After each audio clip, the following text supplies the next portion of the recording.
Welcome back to the Keep Going podcast, Vin Kennedy. I'm your host, Vin Kennedy. Today we have a special guest. This is John. John, you want to do a brief intro? Yeah, my name is John Vasquez. I am a native New Yorker, currently live in Tampa, Florida. I work in healthcare tech, but also found a little run club here in Tampa, Florida called Off Balance. Yeah, so definitely not a little run club. I think that's the perfect place to kind of pick up. I heard from you from a friend.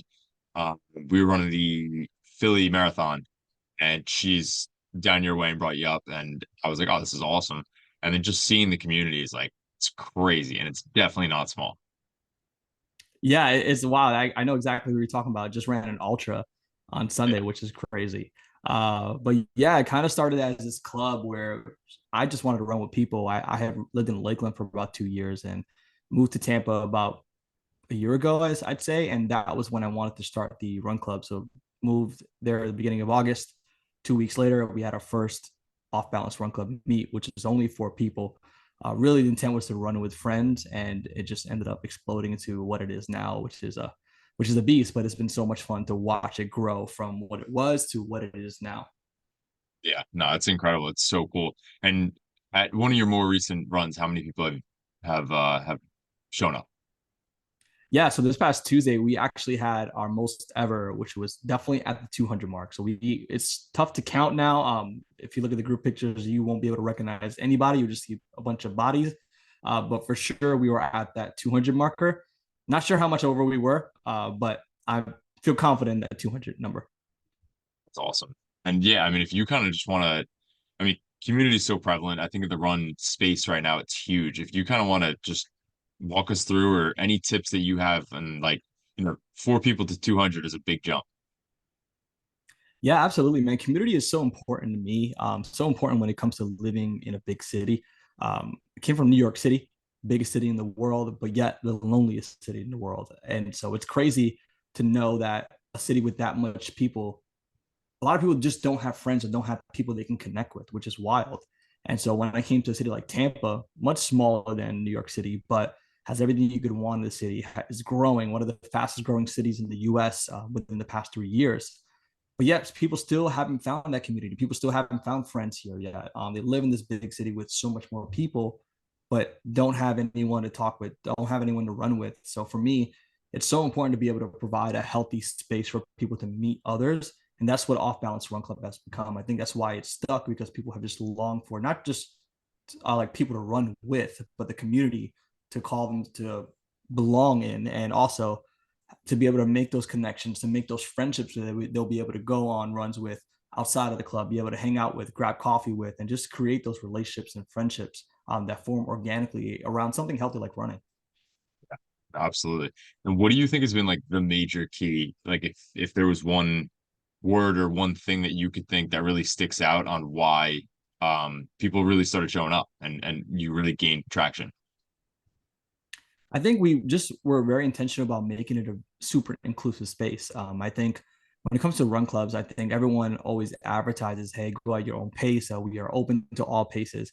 But I think we have to be really intentional about really being open to all paces, being welcoming to people that may not be able to run a sub 9 mile, or may not be able to run a fast 5K, but may have to walk run it, or may have to hang out at a 13-minute pace. I think it's important to be super inclusive to every single pace, and even welcome something like walkers. Like, hey, like if you don't want to run with us, but you still want to find a place to belong, come with us and grab a crew, go on a 30-minute walk while we go on a 3.1 mile run. And then we can all finish at the same time, all hang out before and after the run. And you'll still leave with that same community that the runners will get as well. So I think us being super inclusive, and I think our content has been something that for sure has helped with the growth. I credit our community content director, Ian, who has done a phenomenal job. One of our best friends, JJ, Travis, Dustin. I'm just shouting them all out here, but people have Abby, that have done an incredible job in capturing moments in these runs that runners can leave with, share on their social media profiles, say, hey, this is what I did today, and this is the crew that I got to run with. Runners, for some reason, like pictures of themselves struggling and dying. So we figured, hey, let's provide a space for that. Let's provide them with that when they leave. And it's been something that has played a factor in our growth as well. Yeah. No, that's awesome. And earlier you mentioned New York being obviously a populated city, but a lonely place. If you kind of want to just like hit on how that affected you and how you navigated personally. Yeah, for me, I was raised in Brooklyn, New York, so kind of grew up in the city, seeing Brooklyn grow from what it was before to what it is right now. Worked in Midtown Manhattan for about 6 years before moving over here when I was 26. And for me, New York was such a hard place because if you weren't in the bar scene, if you weren't in the happy hour scene, it was a tough place to belong in. And while I definitely, had a few years where I was, at every post work happy hour, at every post work drink event. All these social events were surrounded around something like drinking. While there's nothing wrong with that, it's just a matter of like, hey, like, why is it that we can only form these relationships with alcohol? And then also, too, a lot of these relationships don't last because half the time, you maintain these relationships while everyone's intoxicated, and it's just not a healthy way to form relationships, which I think a lot of relationships in New York can tend to be shallow unless they are formed somewhere outside of the bar scene. So, for example, I've seen, endorphins like have their run club, and I've seen incredible like relationships and friendships that have grown from there. Church was a big part for me, where I got a lot of friendships and relationships that came from growing up with people in the church, and that still are my close friends. So I think it's just a matter of finding healthy places for a community and people being intentional about building communities or places to find community, that are surrounded around healthy things. Yeah. It's so true. And it's actually scary how normal like just drinking and almost how like you I don't want to say you get forced into it, but you're the oddball if you don't do it. Like I've been sober for I don't even probably like over a year and a half now. And I choose personally just not even to go to bars because I was the way I run miles is the way I drink alcohol, and these two things just don't mix in my life. Yeah. Um, but yeah, it's sad. And then even you're right, like you find it almost creates a disconnect when you don't do that because now you're like it's almost like a people view it as like a superiority complex. It's like, oh, what are you better than me because you don't have to drink? And it's like you Mm-hmm. almost get picked on to drink. It's yeah, it's so interesting. And I think run communities have been huge for me and it's yeah, I mean church is another awesome place. Like that's it's incredible that you were able to kind of navigate that and then obviously build that for so many other people. Yeah, and like you said, the alcohol thing, I've been at bars where like I've like had a drink or held on to it for such a long time, and just like the pressure, like, hey, like you've been working on that for a while. You sure you good? You want another? I was like, no, just literally doing it to hold something in my hand, or gonna babysit this the whole night, or even there was a point where I couldn't drink for 6 months, and I was go there and grab a soda, like a Coke or something like that. And I would always get the weird looks at the bar, or the weird looks at the event.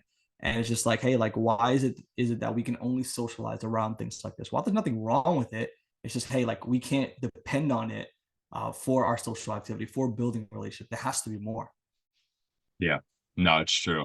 And it's funny because I stopped drinking and I saw a lot of relationships kind of just fall by the wayside and it's like that. It's because of alcohol is what brings you together and it's kind of sad and obviously on both ends could do a better job to keep those relationships, but it's tough. And it's tough when that's what people are choosing to do on the weekends and obviously if you're choosing something else. And I heard something a couple months ago now, and it was if alcohol was created now, no one would do it. And it's the idea of like, all right, we created this thing that is literally poisoning your body, and you're probably going to say things you don't want to say. You're probably going to do things you don't want to do. Here, and it costs money, and you have to you go out and do it. I don't think, especially the way like, of course, there's other ends of the spectrum, but the way people tend to optimize their health, their sleep, and all, I really think people would stay away from it. Oh yeah, 1000%. Even what it does to your wallet, man. Like I was living with my parents in New York, and spending hundreds of dollars, like a night out would at least cost me 80 to $100. And now for me, like now that I've grown up, I've paid my own bills now, have my own place. I can't afford to do that every single night. So it's like, man, like what it does to your body, and what it does to your wallet. If I go back, I would save so much more money if I didn't invest it in just 3 hours of fun, that could have cost significantly less had there not been as much alcohol involved. Yeah. No, it's so true. And just to kind of get back to the running for you personally, like what has off balance and what has like just running as a whole done for you?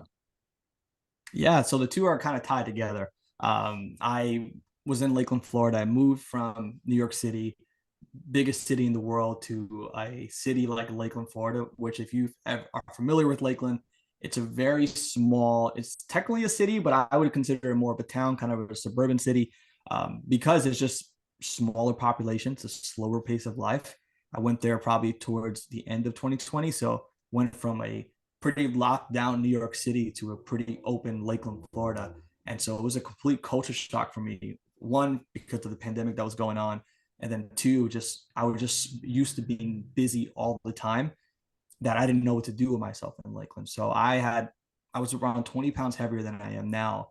And I had wanted to make a change for so long. I just never had the time for it, or the lifestyle that I chose just wasn't going to be beneficial to it.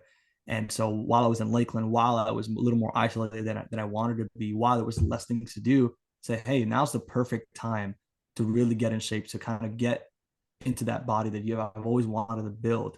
And I'm still a work in progress, but running was one of those things that was just a form of cardio for me. I hated it. I've always wanted to be a runner, but when I would start a run, or where I would try to run 3 miles, I was like, man, I can't see myself doing any more than this. People that run marathons are crazy. And so probably about a year, I would say, running was a form of cardio for me. Big Peloton guy back then. Was probably went to the gym about 3 to 4 times a week, and I started to enjoy running more. I think the better I got at it, the more consistent I was at it. Started to enjoy it, and not just enjoy what it did for me, health wise, all the calories I burned while running. Started to enjoy. I felt like I was more creative while on runs, and I remember there was one run. It was just a 3 mile run, and there was a moment where I like lost balance, and I like quickly, like I was wondering why this was happening. Like got back on. I was a little deterred for a moment, and because I thought I was gonna fall, and just got right back in stride. No pun intended. Um, and that kind of started that idea of off balance, was from that moment on a run that I was thrown a little bit off course. Couldn't control that, but control how I can get back in stride. So that idea behind off balance, didn't know what it would be, but I knew it would be this brand. And as I got more consistent with running, as I took running more serious, so did the idea of off balance start to build in me. Because man, life throws us off balance all the time. If there's anything the past 3 years have taught us, is that there are so many moments in life that we are not going to expect, and things that happen in life that there's no way we can plan for, and we can't control that, but we can't control how we bounce back, how we get back in stride, how we not choose to let those off balance moments define us, but choose to say, hey, no matter what life throws at me, I'm going to choose to get back up every single time. No matter what happens in my run, I'm going to choose to get back in stride every single time. And so that idea of off balance starts to build. Originally, it was a podcast idea, and that is still in the works, and definitely was just announced. But as I was moving to Tampa, and as I got more into running, I was like, hey, I want to run with people. I want to create this run club. How dope would it be to call it the Off Balance Run Club? Built off this idea that life throws us off balance. Can't control that, but we can't control how we get back in stride. And that's how Off Balance was born. I really love the deeper meaning there. And yeah, that's it's so interesting. And would you say the more confident you got in running and yourself is kind of like the trickle effect that led to the run group growing as well? Oh yeah, 1000%. I think it's so easy to kind of compare yourself to different run clubs. Like in Tampa, there's some that exist here. Kind of seeing, I think run clubs have grown the past 2 years. You've seen more of them pop up, more of them become viral and explosive. And so it's easy to kind of compare yourself against those. Say, hey, I want to be like that crew in Miami. I want to be like that crew in New York. But Tampa's not the same city as Miami. Tampa's not the same city as New York. So you kind of have to tailor it to the city, but also tailor it to your leadership style, the way you kind of want to build it. And for me, it was more this thing where, hey, I'm not the most elite runner. I just hit a sub 4 marathon, which is like was a journey in itself. But I take pride in that because, hey, I can relate to people that have just gotten into running, where we have people that have jumped in that never ran 3 miles in their life until they jumped in with us, ran a 5K for the first time, and would run up to me right after and say, hey, I just want you to know that I love this club and I just ran 3 miles for the first time in my entire life. To me, that's a bigger story for me than somebody running a PR.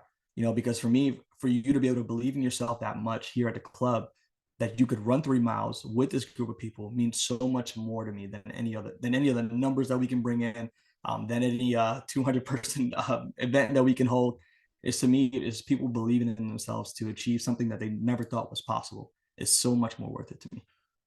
Yeah, no, I love that. It's so, so true. And there's actually something Chris Williamson podcast is going viral right now with Alex Ramosi, and Alex Ramosi breaks down in it the idea that like when you first start anything, like you're alone with like a stick and you're fighting, I forget even what he said, just say like a bear.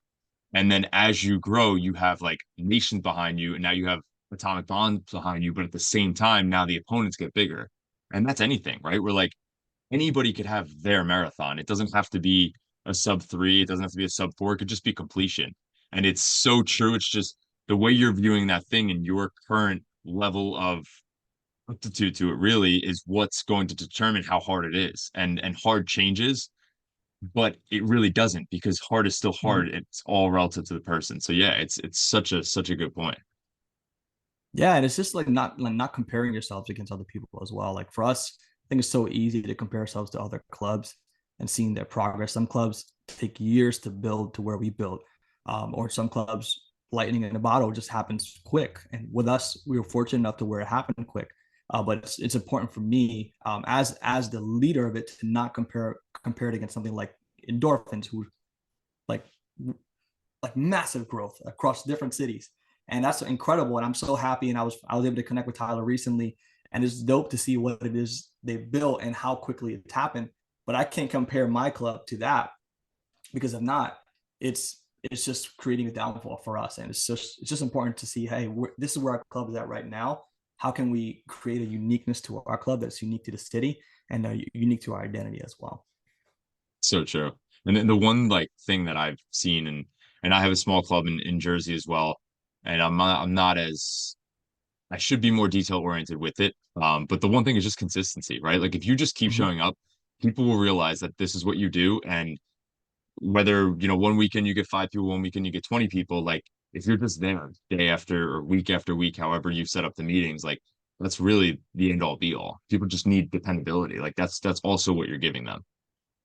Yeah, just going in not expecting a turnout, saying, "Hey, my ultimate goal is to create community for people, and a community is built by 2 to 3 people, essentially. Like it doesn't need to be 200 people. Matter of fact, those are harder to maintain that community and maintain those relationships with 200 people, because now people can get socially overwhelmed. It could be just quick transactional conversations, where our Saturday runs used to be about maybe under 20 people when we started to really get going. And I love that because I got to remember everyone's name. I got to remember what it is they were trying to accomplish, what races they were doing. And now it's a lot harder for me to do that. But community starts with 2 to 3 people. So it's really like, hey, if you've got 2 to 3 people showing up, then you're doing your job. It's true. And there's beauty on both ends, right? Like where you said, like it's smaller, it's almost more controlled. You get more personal, and then it's bigger and you could affect more people. So it's a win-win. Yep, exactly. And how long have you guys been in existence? So technically, since August of 2022, that was when we had like our first official run for people right here on the Tampa Riverwalk, and kind of stood consistently from 4 to 10 till the end of 2022. 2023, we started to get in February, got 16 people, and then we started partnering with the coffee shop in March, and that was where we got 20. So that I was like, this we made it. This is essentially what it is. I had wanted, envisioned the club to be this. And we started doing more events in different parts of town with different stores and different businesses, and we did something with the Nike Hyde Park store here in Tampa. It's not a Nike partnership; it's just working with the stores to facilitate a run club there. First one, 46 people, and I was like, okay, like this. It seemed like something shifted that day, where it's like, this thing is going to get bigger, and I didn't know if I was prepared for that. And then every single week since that, it was 46, 65, 82, 105, and then randomly on our first birthday in August of 2023, we hit 185 people, which was our max until last week. Yeah, I mean that's awesome. And honestly, like it. So people that don't know run clubs, that don't know, that just know like community groups, like the idea of like just saying like 65 people, like That's a lot of people to get to Yeah. go do a physical thing. Like you're not telling them to sit there and enjoy something for free. Like you're asking them to do something physically demanding. Like that's a tall order. Like that's awesome. And another like way to view that is social media. I feel like people are so gung ho on numbers. And even if you have 500 followers, think of that. If you could have 500 people in an auditorium listening to what you say, and that's basically what you're doing by your post, your caption, your video, whatever it is, like there's such reach in that that we take for granted. Oh yeah, we haven't paid a dime for marketing. Like for us, for me, the biggest marketing tool has been the group photo. Like whether it's 20 people, whether it's 40, whether it's 60. For me, if there's any photo that's taken at the run club, if there's one I can choose, it's gonna be that group photo because people get to leave with some like it's almost like a digital souvenir, and they get to share it and say, "Hey, here's what I did this morning. Here's what I accomplished this morning with this crew of people," and that gets the most engagement on our page. It's the photo that gets shared the most. Whenever we post that photo, is when our follower count starts to rise because people just want a place to belong. And if people are sharing, hey, I was running with this crew today, and here's a place where I felt like I belonged enough to post it on my social media pages. People want to find out where that is, what's going on, when's the next run, and that's the photo that always does the most, is because people just want a place to belong, and that's just proof of that. Say, hey, I belong here this morning. I ran with this crew this morning, and then those group photos just get bigger. And now our problem has been how to get as many people in it without somebody getting caught off on the ends of it. It's true, man. Everybody's looking for community and inclusion in their tribe. And I think like obviously, COVID, we were kind of shut down. I know Florida was a different animal for COVID, so maybe not as Oh shut yeah. down. But it's true. And I think we came out of that and in-person interaction skyrocketed, whether people realize it or not. Oh yeah, you had remote work on the rise, but I think people started to realize, hey, this can only last for a certain amount of time. I think I work fully remote now through my normal 9 to 5, but for me, the reason why I'm able to be 100% at Run Club is because I'm alone for 8 hours of the day. I think if I didn't have communities like this, if I wasn't as involved in the city as I am, if I wasn't as involved in the church as I am, as if I wasn't as involved in the club as I am, I would go crazy because I wouldn't be able to interact with people. And I think it creates a way, especially as remote work is on the rise, where people can go out and be with people, surrounding around such a healthy thing like running. I mean, it's social media, video games, all of it. Like it's headed work from home. It's really headed in a way of no human interaction. And even I caught myself the other night. I was at 7-Eleven and they had like a self checkout and then somebody at the counter. And I went to the self checkout and then I saw that the guy standing behind the counter. He was kind of like a little hidden. And I went straight to the guy. He's like, "Oh no, you can do self checkout." I was like, "No." And I was just like, but it was like one of those things. And I'm like, this is something that we're not realizing, but like give it 5 to 10 years and everybody's going to be looking for like in-person communication. Oh yeah, we were made for community, man. I think that's why these things have grown so quickly, is because people are realizing that now. Like, man, I truly can't do this life alone. Sure. And so who are you personally outside of running? Oh man, I wear a lot of hats. So I kind of spoke about my little 9 to 5, working a healthcare tech position. But that's my work. For me, I am someone obviously that loves running, but heavily involved in my church. Definitely would consider myself a man of faith, Christian. I really believe off balance. A lot of what off balance has become has a lot of faith ties. While it isn't a faith organization, it actually started from a church group. Like Off Balance Run Club was listed in what our church calls city groups, and it was listed in that directory, and that's how it started. The reason why it exploded after that is because I decided to branch it out because we wanted to reach more people, and I didn't want people to think, oh, this is a church group. If I'm not a part of the church, I can't belong. And so I wanted to make sure we expanded the reach, but it definitely has like faith-based values. I mean, I'm sure I can't pinpoint a verse right now, but I'm sure you can find something about, hey, life's gonna throw you various trials. That's literally a quote in scripture. Um, but it's not about those various trials. The Bible promises that they're going to come, but it's really how we recover from that. And Off Balance is built off from that premise, not that exact verse, but built off the idea that life's going to throw constant things at us and we can't control that, but we can't control how we get back in stride. So definitely a lot, very involved in my church. I'm actually the city group director there. So my role at church is very similar to what I do at Run Club, is facilitating community throughout our church life. So making sure that people are meeting or finding places of community outside of Sundays. And so whether that's a Bible study group, whether that's a book club, whether that's people just going to movies together. It's just creating different pockets of community so that way people aren't doing a life alone. So it kind of goes hand in hand, which I'm blessed to be in that position where a lot of these things intertwine so seamlessly. So yeah, that's a little bit of what I do. Fortunately, I am a Mets fan, so you will see a lot of posts about me just complaining about the Mets and what they do to my life. But running has listen, when the Mets throw me off balance, just got to get back in stride. Yeah, no, absolutely. I love that.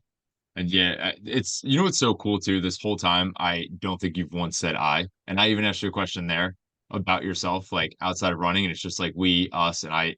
I love that, man, and I try and use the same verbiage, and it really is so important because like everything's so much bigger than the one individual.